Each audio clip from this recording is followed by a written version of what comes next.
संत तुकारामांची शिष्या बहिणाबाई यांची गोष्ट. त्यांना लहानपणापासून भक्तीची अत्यंत आवड होती. त्यांना तुकोबारायांना सद्गुरू करून अनुग्रह घ्यायचा होता. पण पूर्वीच्या काळी एका गावाहून दुसऱ्या गावी जाणे सोपे नसे. तरी त्यांनी हार मानली नाही, अनुग्रहाचा ध्यास सोडला नाही. म्हणूनच की काय, तुकोबारायांनी स्वप्नात येऊन त्यांना गुरुपदेश दिला. अशाच एकदा नेहमीप्रमाणे बहिणाबाई एकादशीच्या वारीला निघाले असताना त्यांना थंडी वाजून फणफणून ताप बसला. पुढे बघूया काय झालं ते.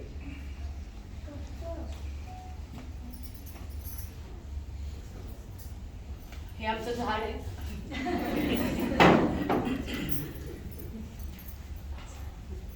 निघायचंय का ग?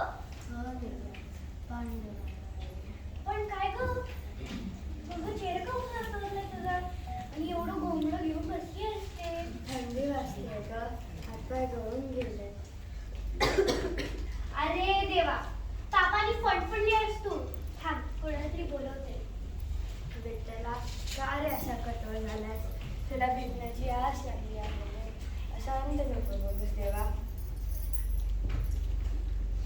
तू माझी हुडहुडी तात्पुरती तुला जवळ ठेव. एवढी वारी करून येईल, मग माझे भाऊ बघा. अगो, तू उभी राहिलीस ते बरं वाटतंय का जरा? हो तर, मला काय धाड भरली आहे. चल, उशीर होतोय.